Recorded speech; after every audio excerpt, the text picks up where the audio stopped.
Good morning, and welcome to the second day of the Transforming Education Symposium and Policy Dialogue here in the Cayman Islands.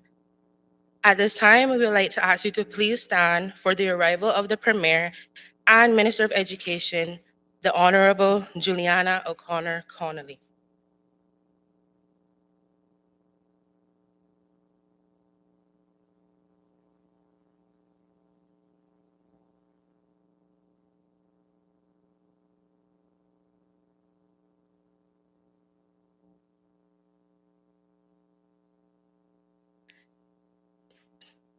We would now like to welcome Her Excellency, the Governor, Mrs. Jane Owen.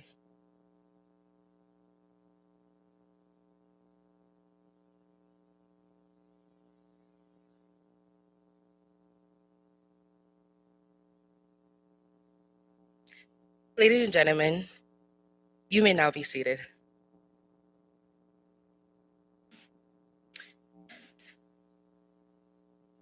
It is an honor to be gathered among such distinguished individuals, all united in our dedication to the future of education. At this time, I would like to acknowledge and recognize key regional representatives in attendance today. The Honorable Kenneth Bryan, Minister for Tourism and Ports. The Honorable Roy McTaggart, Leader of the Opposition. The Honorable Makiva Bush, Parliamentary Secretary for Planning, Agriculture, Housing, Infrastructure, Housing and Development. We're also joined by several esteemed visiting ministers, including the Honorable Deanne Kentish Rogers, Minister of Social Development and Education, the Honorable Shari De Castro, Minister of Education, the Honorable Octavia Alfred, Minister of Education, the Honorable Senator David Andrew, Minister of Education, the Honorable Curtis King, Minister of Education, and the Honorable Rachel Taylor, Minister of Education. Additionally, we are honored to welcome Mr. Isaac Solomon, Acting President of the Caribbean Development Bank, Dr. Wayne Wesley, Registrar and CEO of the Caribbean Examinations Council, CXC, and Mistress Therese Turner Jones, Acting Vice President of Operations of the Caribbean Development Bank. Also in attendance, representatives from the Ministry of Education and the Department of Education Services of the Cayman Islands, visiting delegation, youth representatives, principals, teachers, students, and parents, supporting youth organizations, and all other distinguished guests. Welcome once again. Allow me to introduce myself. My name is Vanessa Burke, and I am honored to be serving as co-chair for today's proceedings. I am the CARICOM Youth Ambassador of the Cayman Islands and the Dean of the CARICOM Youth Ambassadors Corps.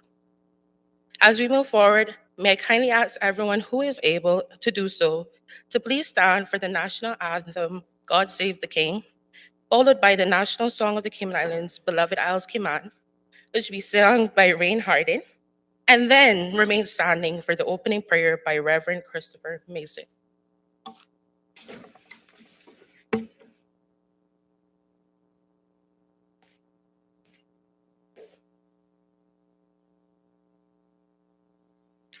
God save our gracious King, long live our noble King. God save the King. Send him victorious, happy and glorious, long to reign over us. God save the King. O land of soft, fresh breezes, of verdant trees so fair, with thy Creator's glory reflected everywhere. O sea of palest emerald, merging to darkest blue, Whenever my thoughts fly Godward, I always think of you. Dear verdant island set in blue Caribbean sea, I'm coming, coming very soon. Oh, beauteous isles to thee. Although I've wandered far, my heart enshrines thee yet. Homeland fair Cayman Isles, I cannot thee forget.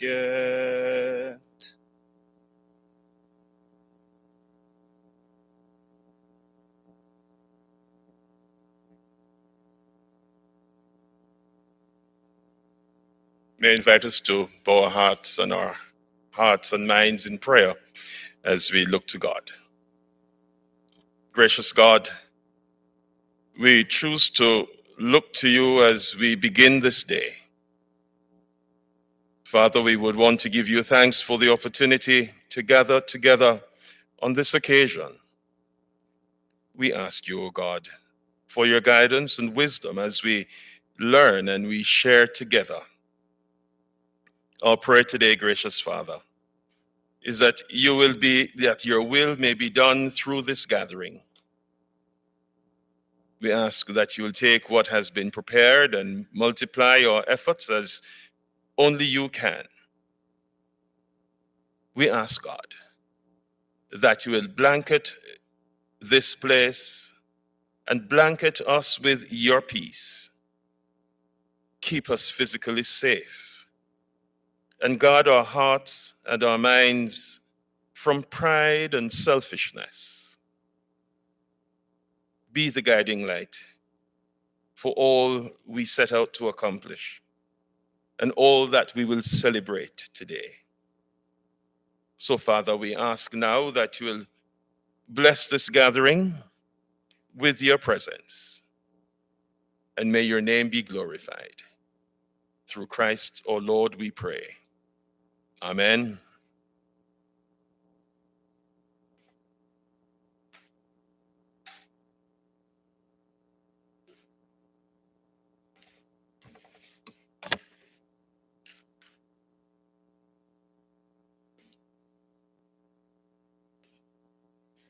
I would now like to invite my co-chair, Mr. Darren Carter, CDB, to deliver some framing remarks.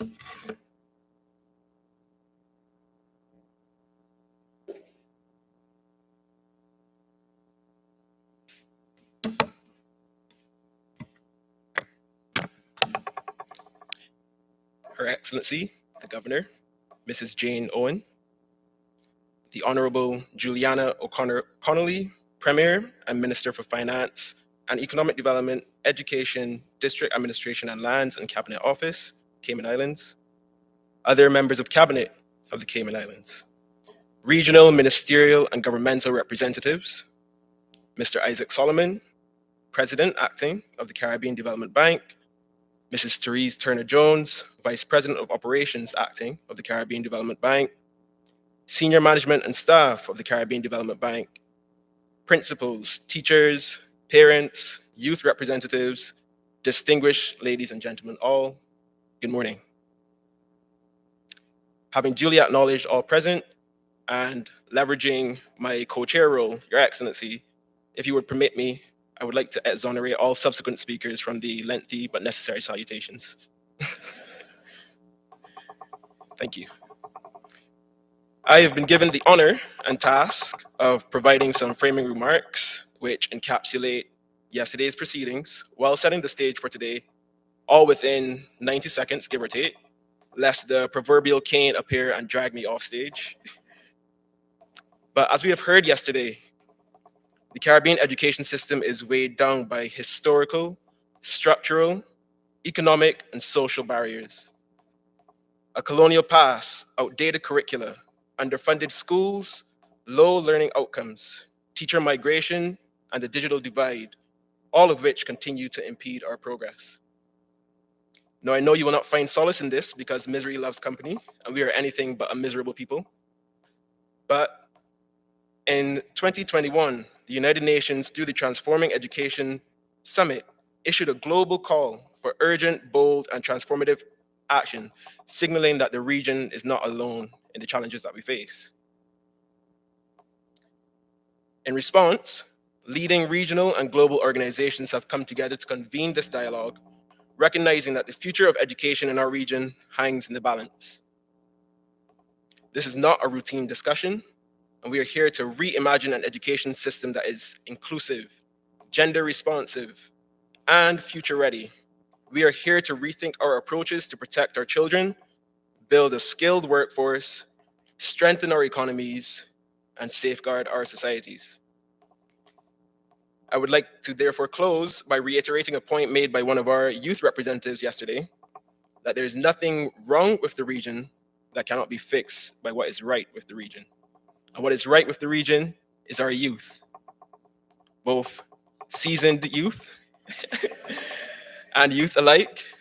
I know that the solutions are in this room and in this region.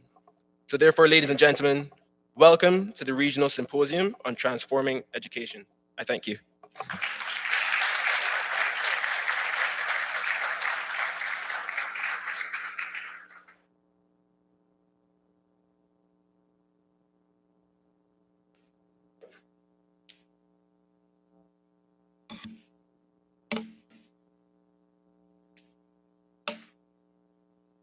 I would now like to invite the Honorable Kenneth Bryan, Minister of Tourism and Ports of the Cayman Islands, to deliver remarks.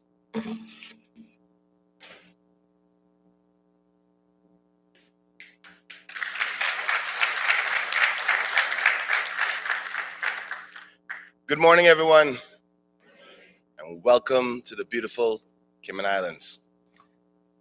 I must say before I get into my remarks, it's such an honor and a privilege to be able to deliver at an educational symposium, and a young man that is dressed so elegantly with his hair and his beard the way it is. And it shows our growth and our maturity to think that education isn't about the way you look, but what's in your head. Because I remember when I went to school, dear God, if I ever came to school looking like that. With protocol already being established, good morning, esteemed ministers of education, government officials, industry leaders, educators, parents, and guests. It is my great honor to welcome you all to this inaugural Regional Transforming Education Symposium and Policy Dialogue. We are privileged to host such an important gathering here in the Cayman Islands, and on behalf of the government, I extend, as the Minister of Tourism, very, very warm Cayman-kind welcome to each and every one of you. This symposium is a groundbreaking event, bringing together some of the finest minds and decision makers in education across the Caribbean region. With the theme, understanding, leveraging, and unlocking our full potential, we embark on discussions that will undoubtedly shape the future of education for generations to come. We're joined today by individuals who have dedicated their lives to the advancing of education, including representatives from CARICOM, Secretariat, the Caribbean Development Bank, the Organization for the Eastern Caribbean States Commissions, and the University of the West Indies. I would like to also recognize Dr. Wayne Wesley, Registrar of the Caribbean Examination Council, better known as CXC, and Dr. Joel Warrington, Director of the Caribbean Education Research Center in UE, for their continued commitment to education for this region. Thank you, gentlemen, for joining us to contribute your experiences and expertise to this very important discussion. This gathering provides the unique opportunity to critically examine how we can re-envision the way to lead, the way to teach, and the way to ensure education continues to be the main, increasingly important matter and accessibility to all generations of the future. This is an important opportunity to collaborate across borders, share insights, and unlock the full potential of the next generation, who are not just the leaders of tomorrow, but the change makers of today. Education, as we know, is not confined to a classroom. It is the foundation upon which we build all sectors of our society, including tourism, one of the key drivers of our economy and our growth here in the Cayman Islands and the Caribbean. In my capacity as the Minister of Tourism and Ports, I understand firsthand the connection between education and the economic prosperity of all our people within the region. As well, a well-educated and skilled workforce is the backbone of sustainability and growth, particularly in industries like tourism, where hospitality, service, excellence, and innovation is critical. The Ministry of Tourism and Ports has long recognized the role for education and what it plays in shaping the future of our workforce.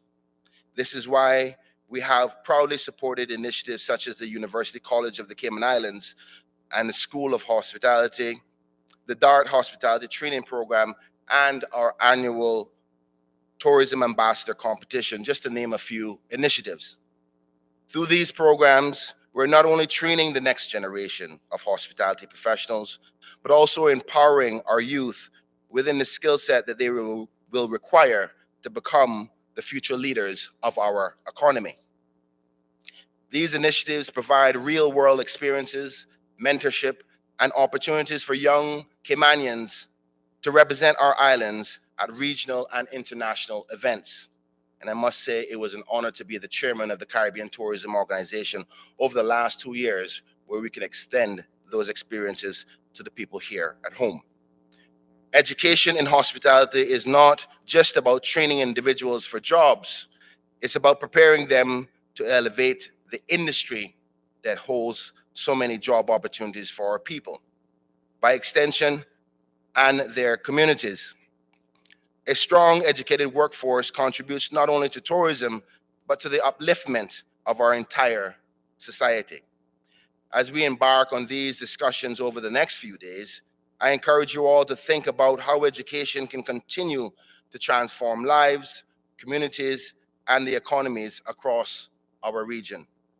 By fostering collaboration and regional integration, we ensure that our education systems are resilient, inclusive, and future-proof.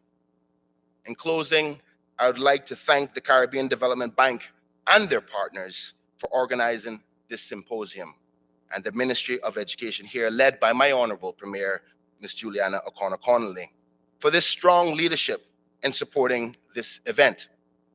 I look forward to a fruitful discussions that will take place today and the transforming policies that will emerge from this gathering here at the Ritz-Carlton. Together, let's work to unlock the full potential of our people and create a future where education is not just an opportunity, but a right for every individual across our Caribbean states. With that being said, God bless you all and welcome to the Cayman Islands.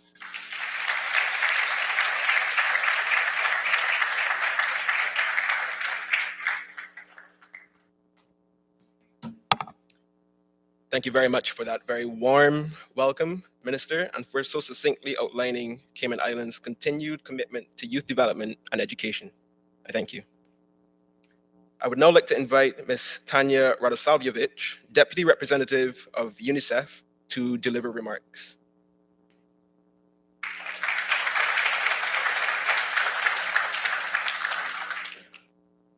Wow, that's the first time anyone has ever gotten my name right. So thank you for the introduction.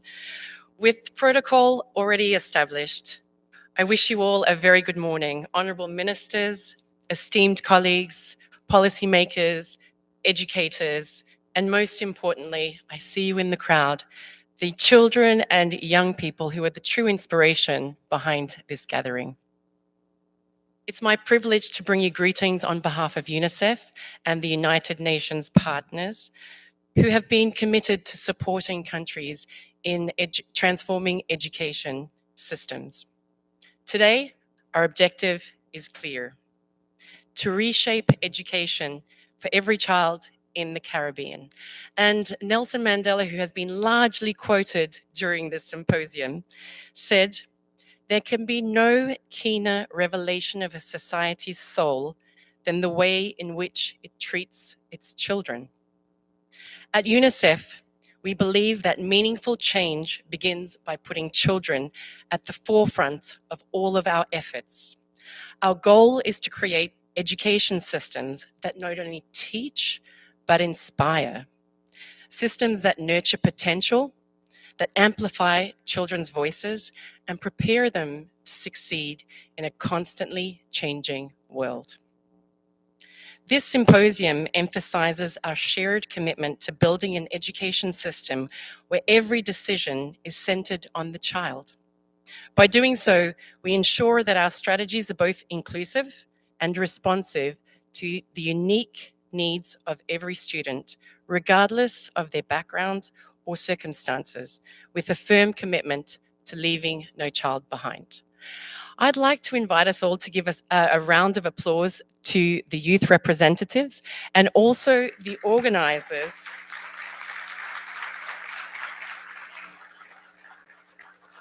who have ensured the active participation of youth throughout this symposium. So the other night, I was sitting at the Hampton Hilton and I had the opportunity to share with some CDB colleagues my own experiences growing up. I was fortunate to have teachers who saw the potential in me, who nurtured my curiosity, and who made me believe that I could truly achieve anything that I set my heart on. And that is exactly what we want for every child in the Caribbean: to be seen, to be heard, and to be empowered to thrive.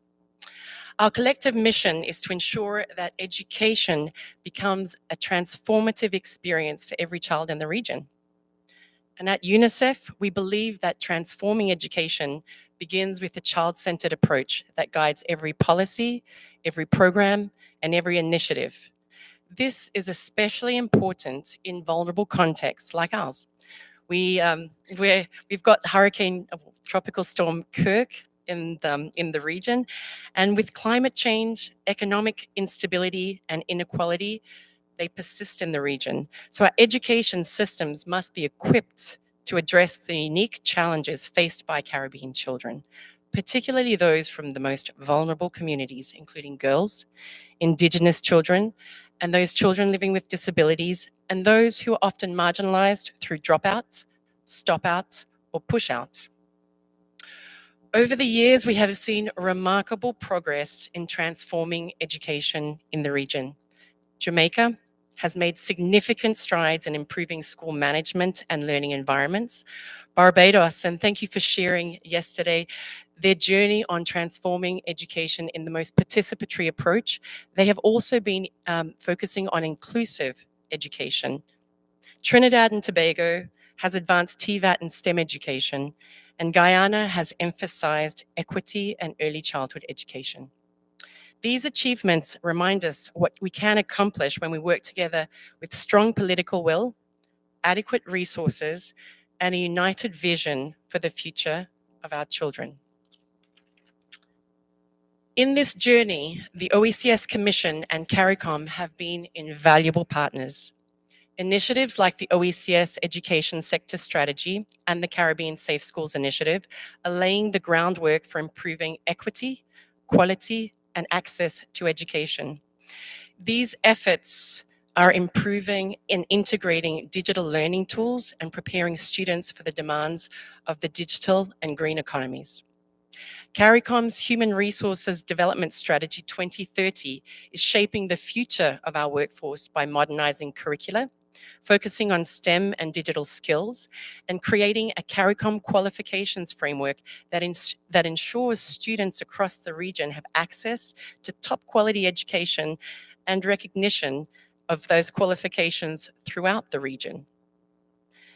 Yet, despite these advancements, our work is far from complete. We must continue to push the boundaries of what is possible for our children. Fully transforming our education systems will require focused efforts on several key areas. One of those, closing the digital gap so every child, regardless of location, has access to tools so that they can succeed. Strengthening early childhood care and development and education, giving our youngest learners the foundation they deserve. Supporting our teachers with ongoing training and recognizing them as true agents of change. And promoting equity and inclusivity, ensuring that no child is left behind due to disability, socioeconomic status, or geography. And that's just to name a few, because I know that Professor Warrican mentioned many more yesterday, barriers that we need to unlock to transform our education system. Our success depends on how well we collaborate and co-create. CARICOM, OECS, UNICEF, UNESCO, development partners, parents, civil society organizations, private sector stakeholders, governments. We all have a critical role to play. Yet, beyond these institutions, our efforts must engage communities, parents, and most importantly, children themselves. They must be involved in shaping the decisions that directly impact their lives. And as we engage in today's dialogue, I urge every one of us to think boldly, commit to meaningful action, and ensure that every child in the Caribbean has an opportunity to learn, grow, and thrive. This is more than just a call to action. This is a call to reimagine the very foundations of our education systems. I thank you for your dedication, your passion, and the partnerships. Together, we are not only shaping education, we are transforming lives, and there is no greater legacy we can leave for the next generation. Thank you.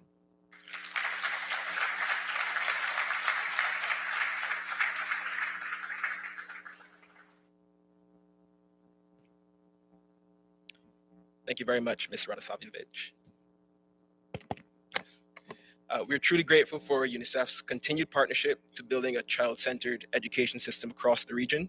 And I can think of no better slogan for us to bear in mind throughout today's proceedings than "No Child Left Behind." Thank you. It is now my distinct pleasure to invite whom my Director of Communications would call Skipper, but I think I would wait for my tenure at the bank to reach a bit longer than it has before referring to him as such. I would now like to invite Mr. Isaac Solomon, Acting President of the Caribbean Development Bank, to deliver remarks.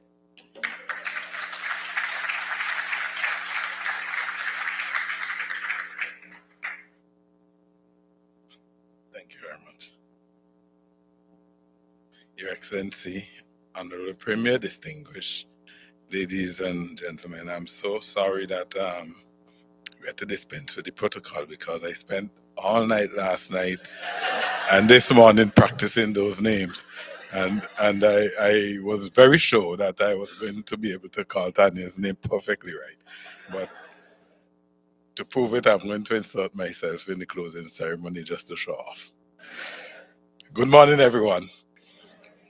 It is both a pleasure and an honor to be here in the Cayman Islands for this landmark occasion, the inaugural Regional Symposium and Policy Dialogue on Transforming Education. This seminal event, coordinated by the Caribbean Development Bank, with our region's foremost intergovernmental organizations, education agencies, and development partners, exemplifies the whole of society approach advocated by the United Nations to accelerate regional progress towards Sustainable Development Goal number 4, quality education. This is a milestone event that can radically change our region's education system. I say this because it is the first event in the Caribbean organized around the 5 action tracks agreed to regionally to advance SDG 4 post-COVID-19. The approach to our deliberations this week is also exceptional, as this symposium unites students and youth, government representatives, civil society, academia, development partners, and the private sector. Together, as Tanya said, we will co-create an actionable agenda aimed at improving equity, inclusion, quality, and relevance in our education systems, cornerstones for social resilience and human capital development. Crucially, this event amplifies the vision, voices, and values of the youth and students we serve, offering a platform for them to share insights on the enablers, barriers, and steps needed for true transformational change. The future we are planning for belongs to them, so they will be key contributors to the transformation we are together charting this week.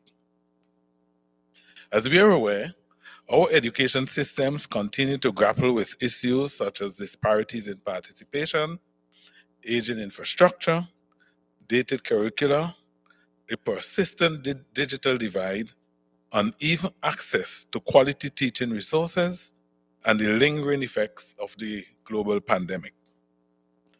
These challenges have deepened systemic inequalities and widened learning gaps. This symposium offers a crucial opportunity to devise a roadmap for making our education systems more inclusive, resilient, and adaptable to a rapidly changing world. As a consequence, we must ask ourselves, how do we ensure that every child, regardless of their background, has equal access to high-quality education and the resources needed to secure optimal learning outcomes? How do we future-proof our education system to prepare our young people, not just for today's job market, but for the evolving global opportunities? How do we better leverage research and data to strengthen education systems and promote sustainable development? How can key partners, including government, the private sector, development entities, and civil society, work together to drive systemic transformation? What lessons can be learned from previous or ongoing interventions in the education sector to enhance transformation efforts and ensure a lasting impact? And lastly, but equally important, how can we make our schools and learning institutions laboratories for creativity and ecosystems where learners thrive? These are challenging questions, but I'm confident that with the collective expertise present at this symposium, we will begin to lay the foundation for meaningful and transformative policies. While we do not expect to solve these complex issues at a single gathering, this dialogue is a critical starting point for innovative solutions and ongoing collaboration moving forward.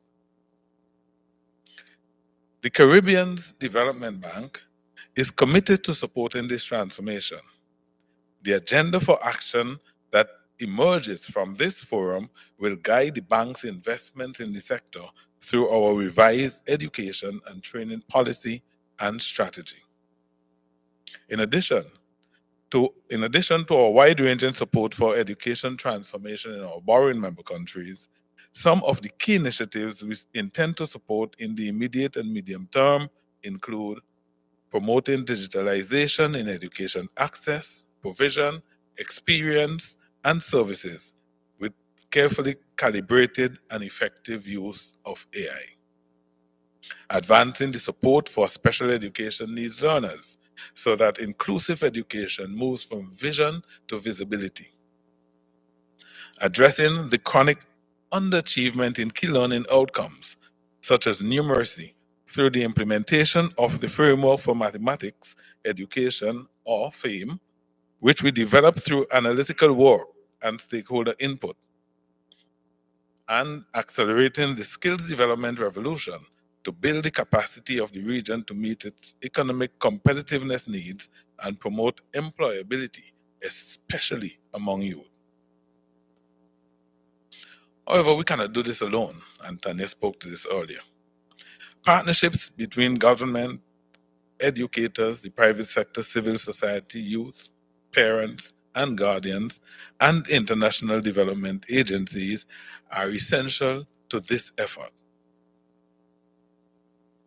In that regard, and consistent with the whole of society approach, I am pleased to advise that CDB will work with partners so that together we can convene the second Transforming Education and Policy Dialogue next year, with the primary focus of giving parents, guardians, and parents associations across the region the opportunity to engage with ministers of education on their perspectives, expectations, and commitments for education transformation across the region.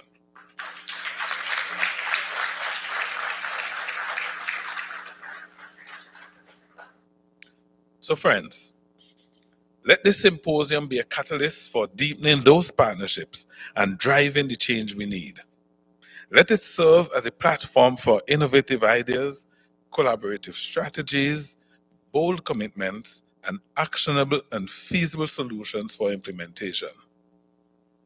Indeed, we anticipate that the outcomes of this symposium and policy dialogue will be presented for consideration at the upcoming CARICOM Council of Human and Social Development Ministers meeting at the end of October.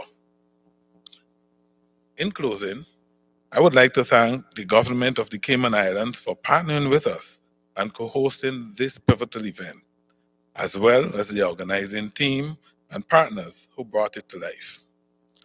To all participants, your contributions to this essential dialogue are invaluable. I encourage you to continue to engage openly, speak candidly, challenge perspectives, and work collaboratively as we strive toward our shared goal: understanding, leveraging, and unlocking the full potential of the Caribbean region. Thank you very much.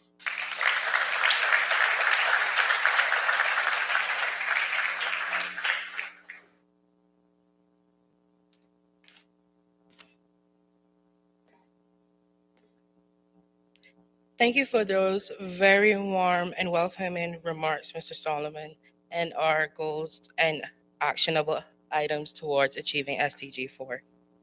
We will now transition into a cultural item by the Theoline McCoy Primary School, who will be performing Munzabot.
blue squad heads all around.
Can you tell I'm excited? What an excellent presentation of our Caymanian culture. Let's give it up one more time.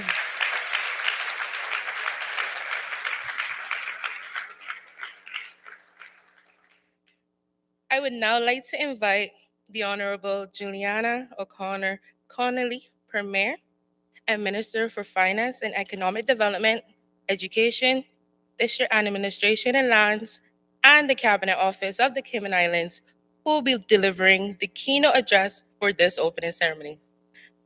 Madam Premier.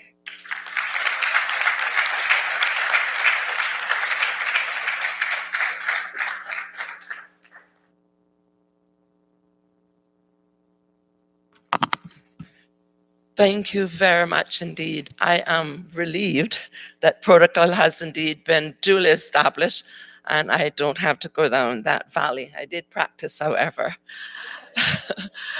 As I sat there this morning, I thought, what a delightful honor.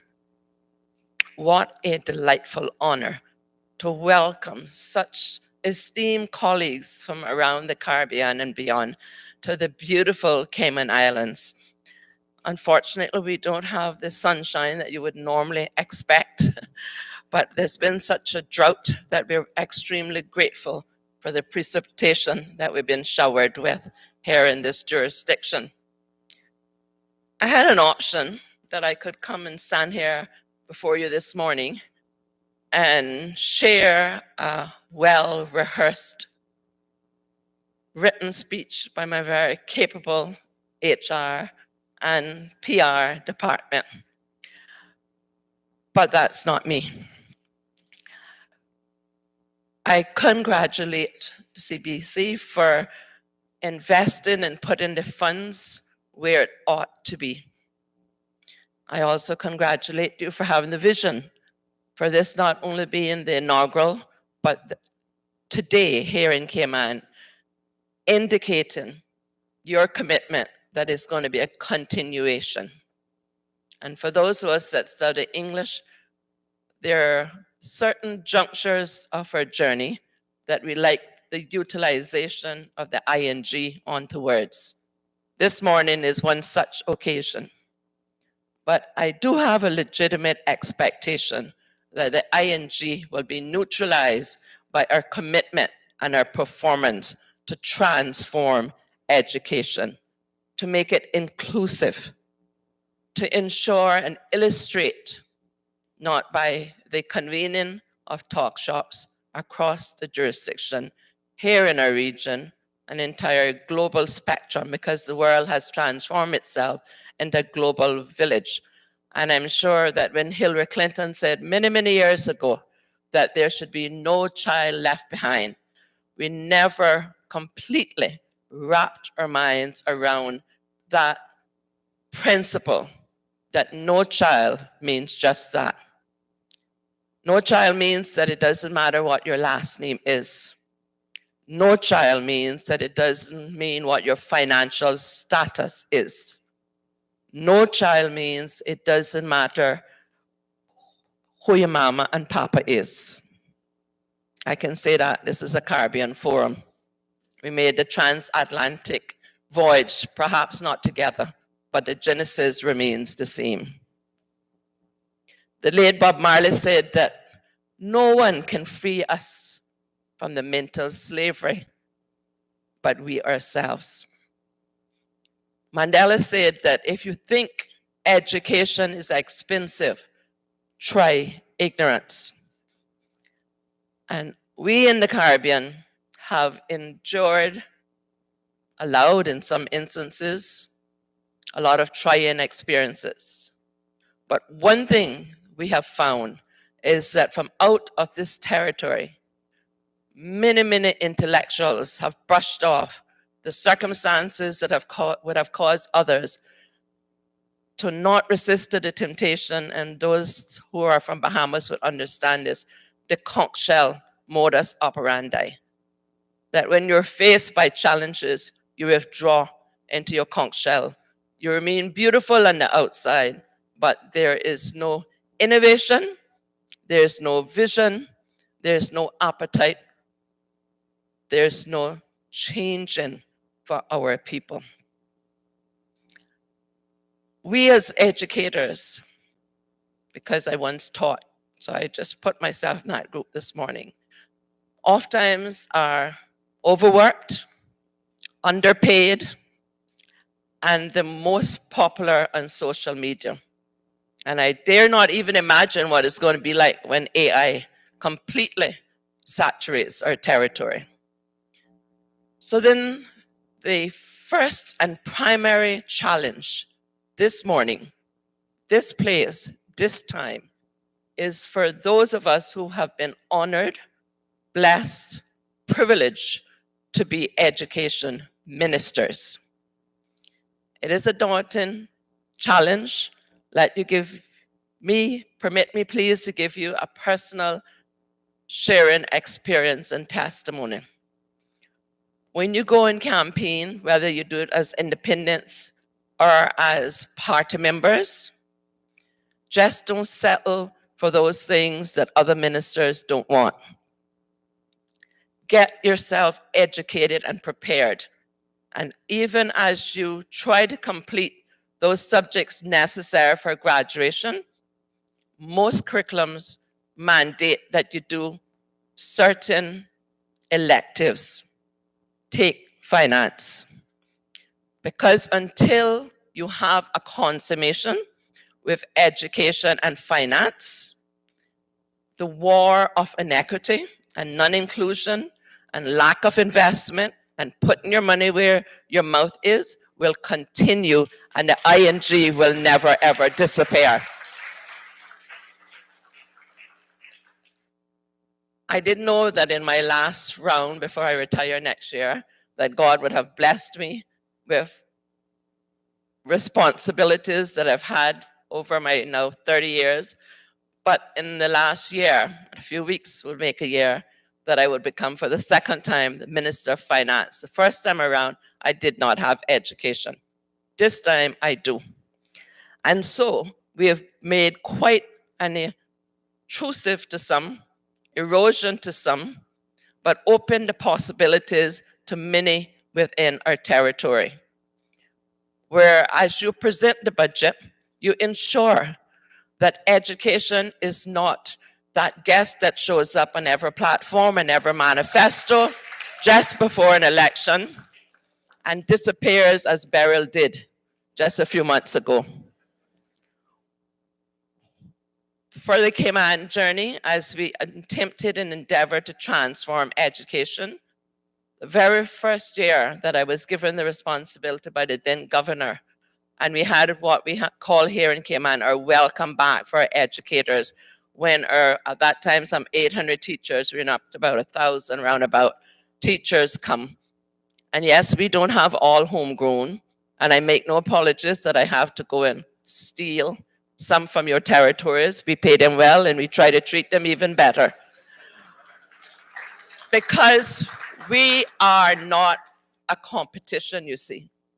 We are trying to make a strong coalition, because until we as Caribbean brothers and sisters recognize, appreciate, educate, and embrace the fact that out of many, we are one people. We're not Jamaicans, we're not Trinis, we're not Caymanians, or for us even Brackers. We are human beings called for such a time as this. And so, this morning, I have chosen to make a clarion plea to those of us in the room to come, let us reason together. You're not here by accident. There were others that your constituents could have chosen. You were chosen. So you have the awesome responsibility now to transform education so that when you leave, and we all will leave someday, either by the voters or by natural causes, that dash between when you were elected, appointed, selected as Minister of Education, and when you make that transit or exit, there will be youths in your territory or beyond your boundaries, should you wish to have another domicile of choice, that will see you and recognize you and appreciate you and will not be abashed or ashamed to call out and say, thank you for teaching us the little gems that heights by great men reached and kept were not attained by sudden flight, but they, while their companions slept, were toiling upwards through the night. Do not let the liberal application of human rights stop you from exercising that passion, that thirst to transform education, where you have now embraced that conch shell principle that I can't discipline them, I can't write a bad report, it's going to affect my own appraisal. We are going to transform it because there are no other options. So we have to ensure that our education curriculums are adaptive, that they're relevant, that they're not just pretty and sexy, but they apply to our jurisdictions.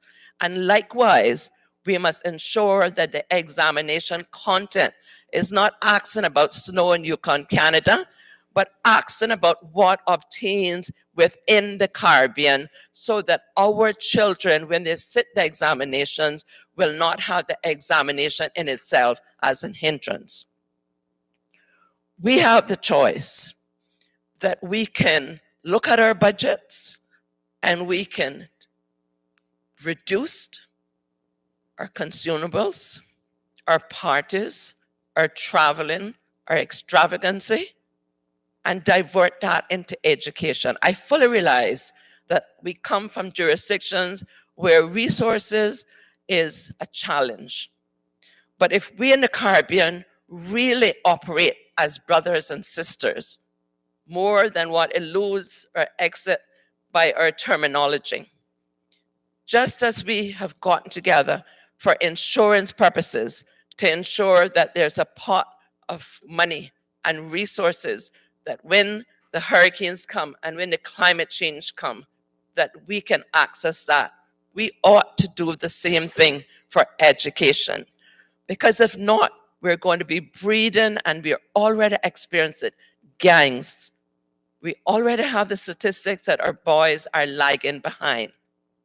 Come, let us reason together so that as we leave this symposium today, it will be more than a ceremony. It will be more than a visitation to a beautiful sister Caribbean island, but that we can leave fired up and challenged to make a difference when we go back home. If you don't have the luxury of being the Minister of Education and a Minister of Finance, then when you go back to Miami or Jamaica, stop in the bookshop, go get a book to how to win friends and influence people, and get friendly with your Minister of Finance. Because it will take money. It will come with criticisms. In addition to me finding at the commencement of my educational journey that my teachers' morale was quite low, that they weren't being remunerated sufficiently, it took a bold and a courageous step.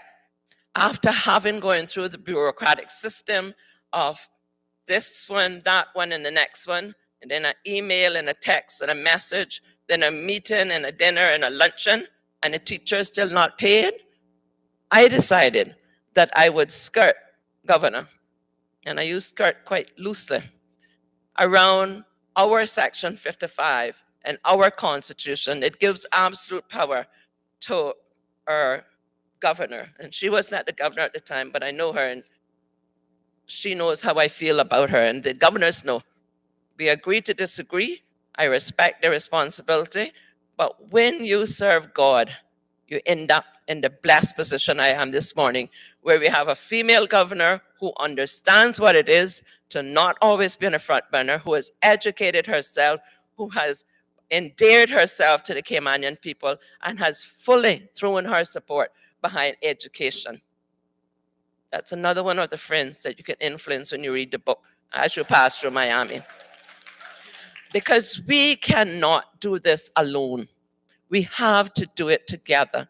You may have had a success with your curriculum in one aspect, one jurisdiction that have worked for you. It is as gatherings such as this that we can share it. We can share it rather than hold it to ourselves. And with the idea that Barbados will have the best results to share. What happened when you get a Maria as in Dominica? We find out that no man, as Rudolph Kipling said, is an island. No woman, no boy or girl. So come, let us reason together, just as you have come and gathered here. And thank God there are no drones or bombs and it's not a Gaza Strip. Let your hair down. Let those boundaries that we've created, let those prejudices that we've created be removed. We have a war to win in the Caribbean. It's called the education war. The good thing is that if we do it right, if we do it now, there's a distinct possibility that the number of casualties will be greatly diminished. And it's an investment that gives us more returns than what we get at the banks, especially now. We have that God-given gift and passion to be called into this occupation, this profession of education. It is not an easy calling because you have to grow elephant skin almost every morning that you get up. Even within your own profession, you will find that their darts, their knives, the mouth, the greatest weapon. But you made the decision that this is the field you wanted to be in. And so take this with you as we come reason together. Think of yourselves, and for me it's mangoes. I'm a farmer and I grow all sorts and breeds of mangoes. And think of yourself as a mango tree. As Caribbean people, you would understand this. Rocks aren't necessarily made for the beach in the Caribbean. They have the other purpose of being thrown in mango trees. Often the mango trees are not yours. Think of yourself as a mango tree. The rocks are always there, but none of them come towards the mango tree until the mango tree starts bearing fruit. So if you are picking up the licks, remind yourself as the mover roots, look into it and encourage, as David the psalmist did, yourself in the Lord and said, well, I got one lick yesterday, and I know the proper English, I'm just being facetious right now. I got one lick yesterday for education. I need to get at least 2 tomorrow for education, because it's about your attitude that will determine your altitude. Have you plateaued on education? Have you given up because there are too many papers to write? Too many PTAs that don't understand? Too many principals that have caught up with reporting to their DES and DS, to their Minister of Education, and backbenchers questioning to have the illumination that they're waiting? Education is one of those areas, like our national airline in Cayman, that should never be inundated with politics. Why? Because we are creating new minds. We are transforming our DNA. I have always, always, always been an advocate and a firm believer that we have our DNA encoded to learn and to succeed. You take a Caribbean person, put them on the moon, they will succeed. But we have to provide the opportunities for them. And so as we saw the world evolving into a global village here in Cayman, we invested funds into computers. Where there was a God idea, you determine that. But the 20th day of March 2020, when the unsolicited guest of COVID came, I had the vision to get the funding from my colleagues to buy computers for all of our 5,200 students in the public schools here. I surprised even myself, because asking for education funds, as my minister here can attest, isn't always easy. I'm fortunate this time that practically every time I've asked, I've gotten. But it doesn't stop there.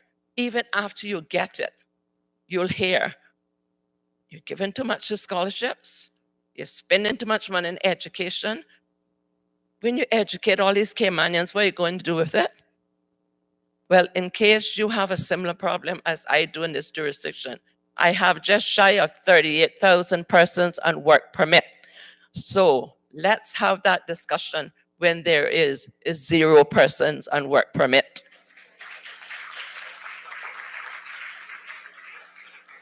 The late Honorable Manley of Jamaica once said, I have a sympathy, by extension empathy, for every person who does not have something to eat.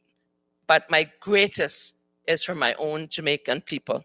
And you can substitute your country there, because the magic of individualism and its contribution to the holistic collaborate approach is when you and you and you and I do what we were elected to do. The whole are the beneficiaries of politicians working for the people, not for ourselves. Can I say that again? For politicians working for the people and not for ourselves. And I'll close with this. As a lay pastor in Sunday school, we sing, oh, be careful, little eyes, what you see. Oh, be careful, little hands, what you do. Oh, be careful, little feet, where you go. And equally, or perhaps slightly more significant, is oh, be careful, little mouths, what you say. For not only is the Father up above looking down, but all of those young ones that we have been given guardianship over and trusteeship over, let us today agree to engage in this transforming symposium, but to drop the ing, even as the caterpillar drops its outer, not very attractive coverage. Go back to your territories and become the education, change agents, and butterflies you were created to be. Thank you.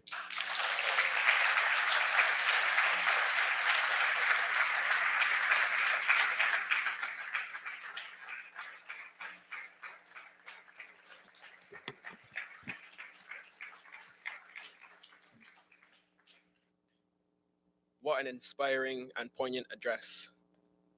As the old saying goes, off the cuff, but from the heart. Thank you once again, Madam Premier.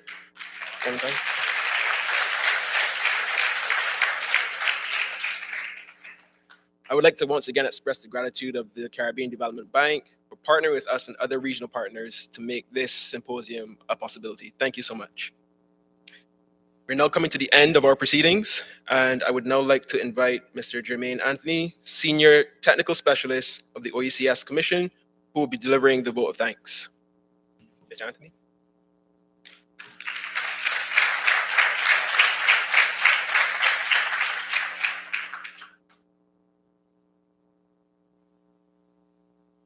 Good morning. Thank you for bestowing this pleasure. So, distinguished guests, esteemed speakers, and all attendees, as we draw this opening ceremony to a close, I would like to take a moment to express our heartfelt gratitude to all of those who made this occasion possible.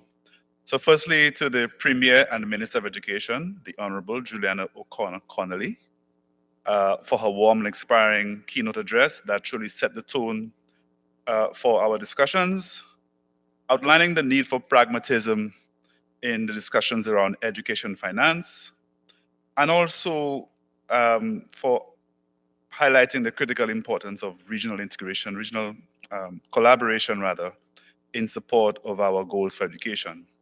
Your commitment to the future of education is deeply appreciated. To the Honorable Kenneth Barron, Minister for Tourism and Ports, whom from the moment my flight was landing in Grand Cayman, I had speculated had to be one of the most important ministers in the Cayman Islands. I saw clear signs of development on the coast and environs, and I want to say it is good that you're here today to help boost development in transforming education. To all the ministers, government officials, and distinguished leaders from across the region, we are honored for your presence, your continued dedication to the transformation of education systems. This is invaluable as we strive toward more inclusive and future-ready education systems.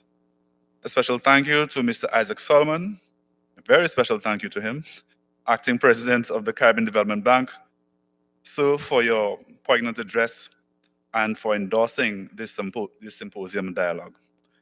Another special thank you to Ms. Tanya Radosovich, UNICEF Deputy Representative, with whom, by the way, I share a wonderful working relationship in support of inclusive education.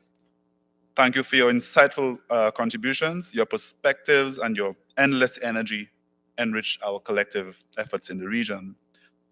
Our appreciation also goes out to the Theoline McCoy Primary School students for their vibrant cultural performance.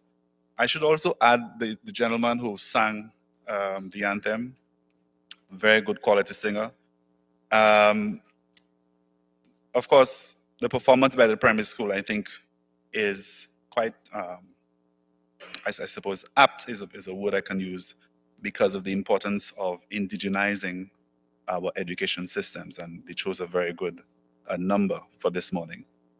Let us recognize and celebrate also the strengthening of collaboration among our key development partners in education and social transformation in the region. I want to name them, please bear with me. CARICOM, CDB, UNICEF, OECS Commission, UNESCO, UE. You're all familiar with those acronyms, right? Okay, so I would extend. UNESCO, UE, CXC, GP, EU, KIC, SUMA, CANTA, World Bank, IDB. May I express profound thanks to the children and youth who are present today and throughout the deliberations this week, for in their hands lie the likelihood of my retirement pension.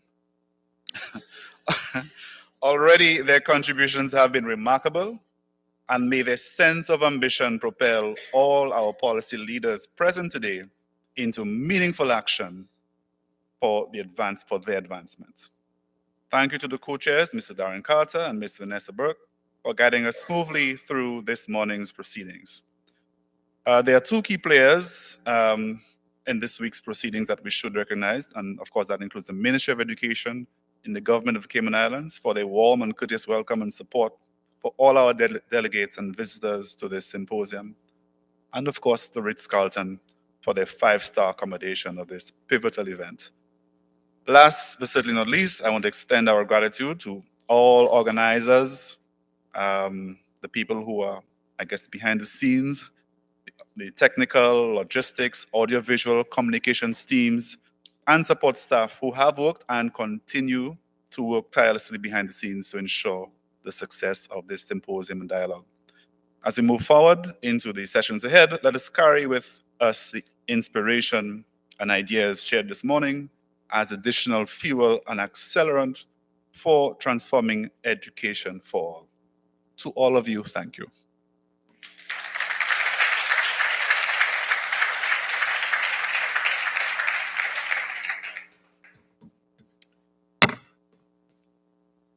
Just one housekeeping matter, ladies and gentlemen.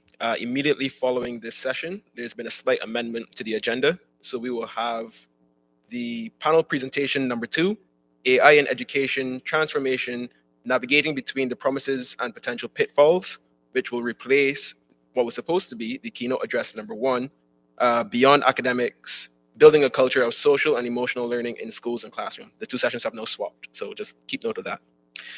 I will now invite you all to please stand for the CARICOM song.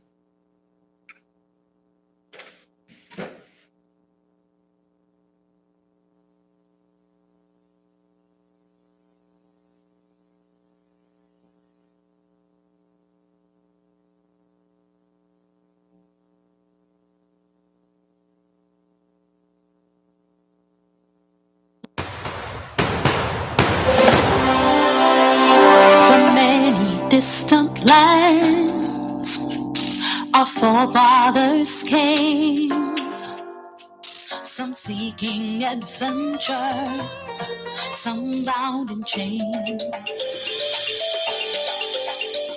Through battles waged and fought, through victory and pain, by test of their courage, our freedom was gained.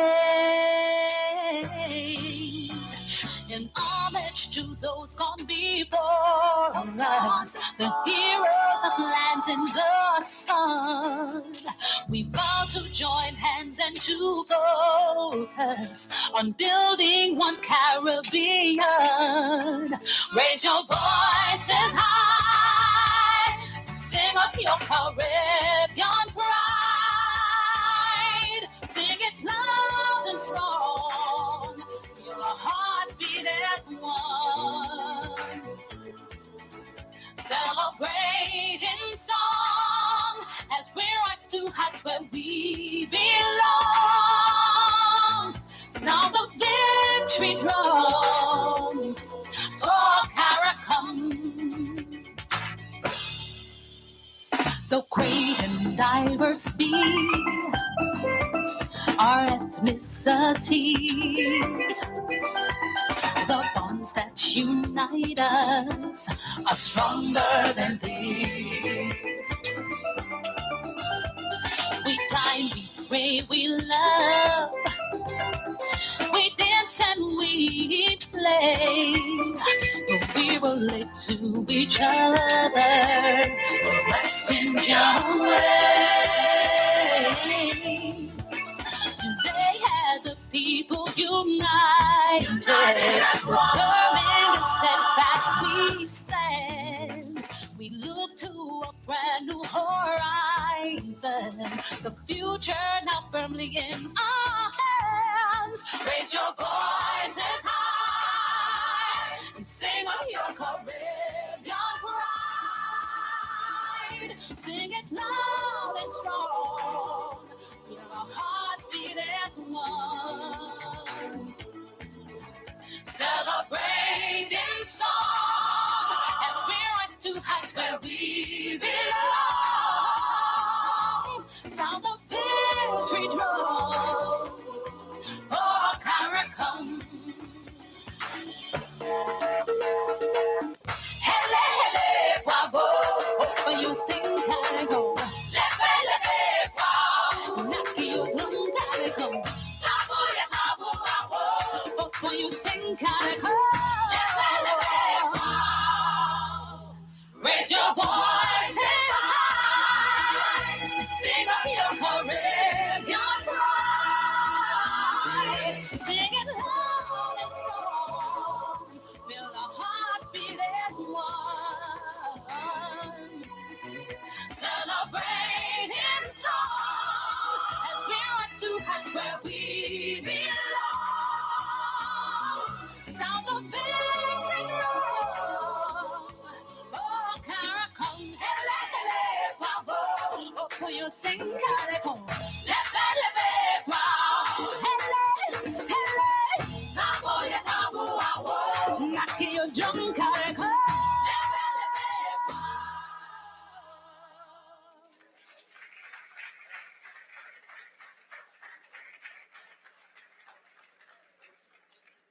So that brings us to the end of the opening ceremony. At this time, we would like to kindly ask everyone to remain standing for the exit of Her Excellency the Governor.